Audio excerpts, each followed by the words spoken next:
출애굽기 1장 20절에서 22절 같이 합독합니다. 하나님이 그 산파들에게 은혜를 베푸시니 그 백성은 번성하고 매우 강해지니라. 그 산파들은 하나님을 경외하였으므로 하나님이 그들의 집안을 흥왕하게 하신지라. 그러므로 바로가 그의 모든 백성에게 명령하여 이르되 아들이 태어나거든 너희는 그를 나일강에 던지고 딸이거든 살려두라 하였더라. 아멘. 지금 모세가 태어날 때와 같은 그런 상황이지요.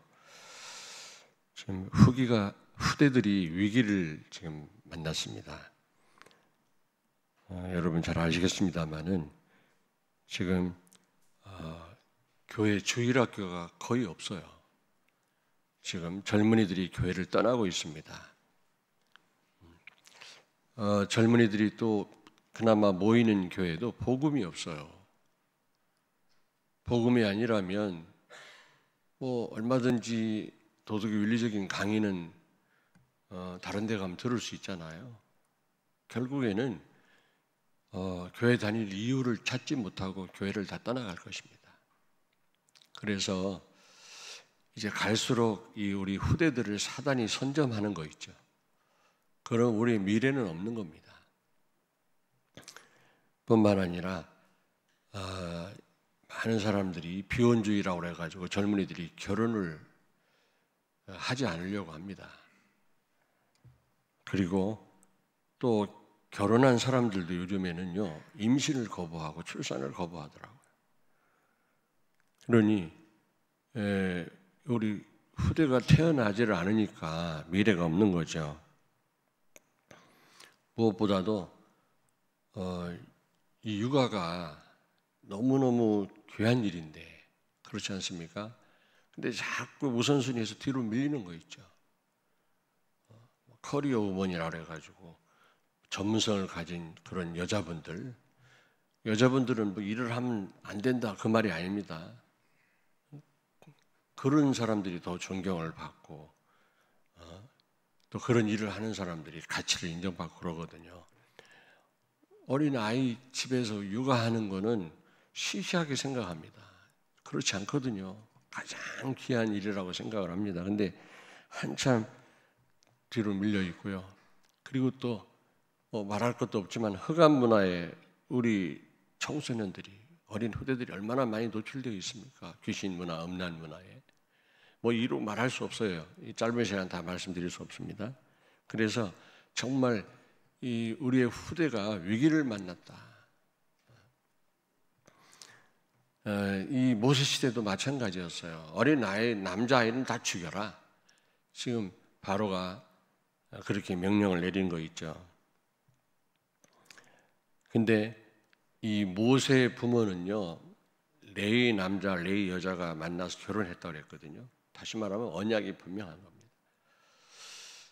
우리 후대들을 살리고 위기를 만난 우리 후대들을 우리가 살리고 또 미래 재앙을 막으려면 정말 렘넌트를 우리가 세워야 되는데 그러려면 우리가 먼저 언약이 분명하셔야 돼요. 복음이 분명해야 되는 겁니다.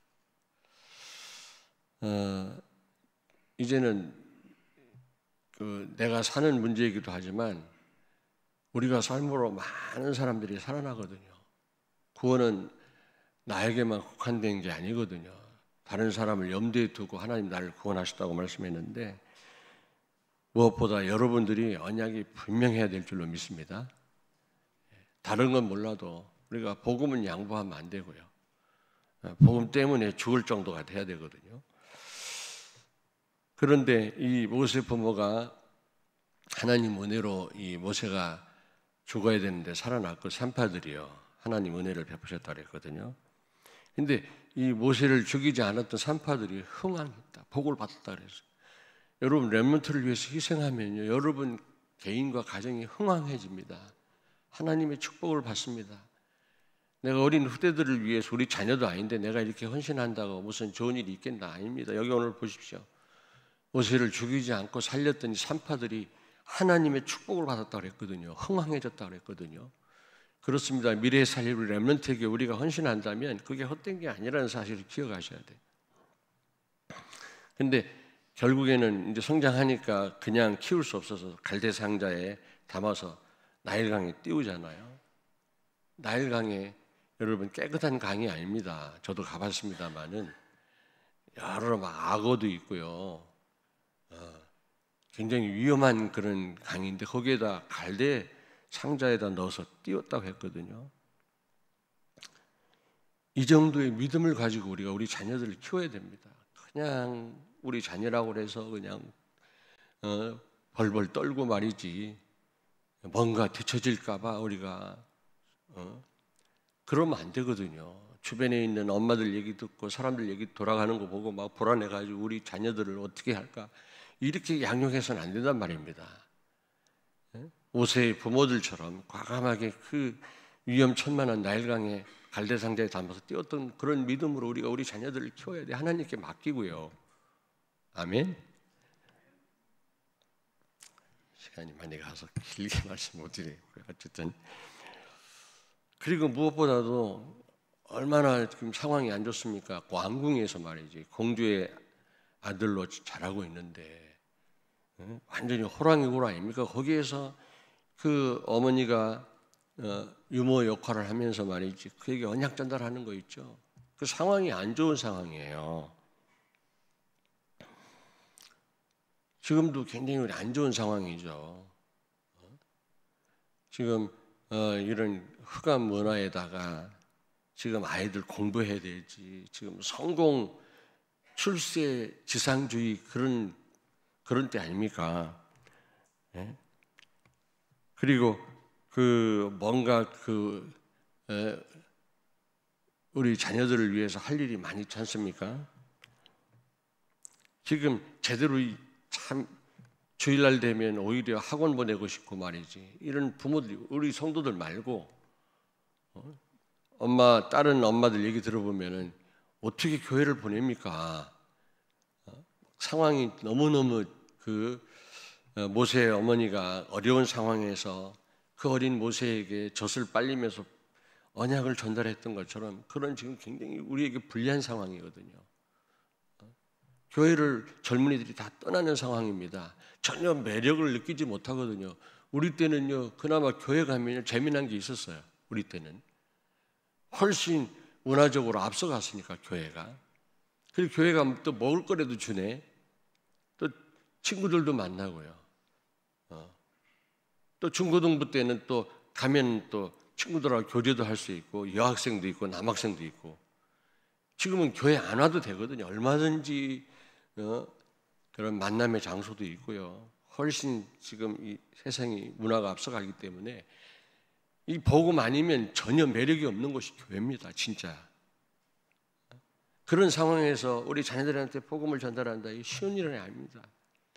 기도하고 우리가 진짜 하나님 앞에서 우리가 생을 걸지 않으면 우리 자녀들에게 복음 전달하기 어렵거든요. 그러나 이 모세의 어머니는 그런 열악한 상황, 호랑이 굴이라고 말할 수 있는 왕궁에서 바로의 궁에서 말이지 그 어린 아이에게 눈치를 봐가면서 복음을 전달했단 말이에요. 우리 이런 심정으로 복음을 전달해야 돼요. 그냥 우리 어린 후대들이 교회 오나 보다, 주일학교가 있나 보다, 또 주일학교를 맡은 교사들도 그런 이런 중심이 아닌 중심으로 말씀을 전달한단 말이에요. 그런데 이 모세는 또 이 왕궁에서요 그 최고의 뭡니까? 당대 최고의 학문을 전수받았거든요. 그렇습니다. 우리가 엘리트를 키워야 돼요. 정말 우리 자녀들에게 우리는 그렇게 공부를 못했다 할지라도 할 수만 있다면 우리 자녀들에게 어떤 세상적으로도 제대로 가르쳐야 됩니다. 그러나 저 강남처럼 막 고액가 몇백만 원 막 그렇게 들여서 우리 고액 가해는 할 필요는 없지만 해서도 안 되지만 그러나 할 수만 있다면 어쨌든 우리 아이들이 복음 가진 엘리트가 되도록 키워야 됩니다. 근데 더 중요한 거는 어쨌든 우리가 이 복음을 전달해야 돼요. 그랬을 때 이 모세가 어떻게 했습니까? 나중에 히브리서 11장 24절 26절에 보니까 바로의 공주의 아들이라 칭함을 거부하고 하나님의 백성과 함께 고난받기를 좋아했다 그랬어요. 그냥 왕자로 시침이 뚝 떼고 있었으면 잘하면 바로가 될 수도 있었고요. 어마어마한 부를 누릴 수가 있었는데 그걸 거절하고 자기 백성 이스라엘과 같이 고난받기를 좋아했다 그랬고요. 그리스도를 위하여 받는 수모를 애굽의 모든 부하보다 더 큰 재물로 여겼다. 오실 메시아를 바라보고 그 언약 잡고 사는 그 삶이 그 어떤 부하보다 더 귀하게 여겼다. 우리 자녀가 그렇게 돼야 돼요. 정말 하나님 말씀이 귀하구나. 이 복음 때문에 생명 걸 정도로 그 정도로 우리 자녀가 돼야지만 오고 오는 그 렘넌트의 발판이 될 뿐만 아니라 이 시대를 살릴 거 아니겠습니까? 모세가 그랬다니까. 히브리서 11장 24, 26절 한번 시간 되시면 한번 찾아보시라고요. 믿음으로 애굽을 떠나 왕의 노함을 무서워하지 아니하고 바로 왕이 이 모세를 죽이려고 했지만 그걸 두려워하지 않았다 그랬어요. 물론 도망자의 삶을 살았습니다만은 뿐만 아니라 애굽의 우상 문화를 완전히 박살냈잖아요. 그 9가지 재앙이 전부 애굽의 우상들이었습니다. 그 우상들을 가지고 애굽 사람들을 괴롭게 했잖아요. 재앙에 빠뜨렸잖아요. 완전 이 우상이 자기들에게 전혀 도움이 안 되고 해가 된다는 사실을 일깨워 준 겁니다. 그 재앙이 9가지 재앙이에요. 그렇습니다. 여러분, 우상 숭배하는 자는 고통이 더할 뿐이다 그랬어요. 우리가 그리스도 말고 다른 거 섬기고 다른 거 의지하면 고통이 더할 뿐이에요. 우리에게 전혀 도움이 안 돼요. 그걸 그들에게 가르쳐 준 겁니다. 우상 숭배 전혀 도움이 안 된다는. 완전 박살낸 거죠. 그리고 무엇보다도 이 10가지 마지막 재앙을 통해서 문술주의 피발른 재앙을 통해서 복음의 능력, 그걸 통해서 출애굽하지 않았습니까? 복음의 능력을 만방에 증거한 거죠. 이게 모세가 한 일입니다. 그리고 결국 이스라엘 백성들을 그 노예 상태에서 구원해내지 않았습니까? 지금 수많은 그 렘넌트들과 수많은 후대들과 또 많은 사람들이 지금 신음하고 있지 않습니까? 사단에 잡혀가지고 이들을 건져내야 되는데 모세와 같은 렘넌트들이 일어나야 되거든요.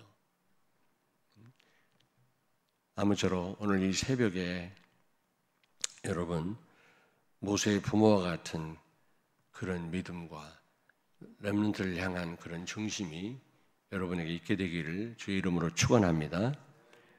모세와 같은 렘넌트가 일어날 때 아무리 위기를 만나고 세상이 어렵다 할지라도 그들로 인하여 완전히 회복될 것입니다. 아무쪼록 이번 우리 교회 자체 세계 비전 렘넌트 대회를 통해서 여러분 모세의 부모와 같은 그런 렘넌트를 향한 그런 믿음과 그런 중심이 회복되는 귀한 기회가 되기를 바랍니다. 우리 한승현 전사님 나와서 기도에 잠깐 인도하고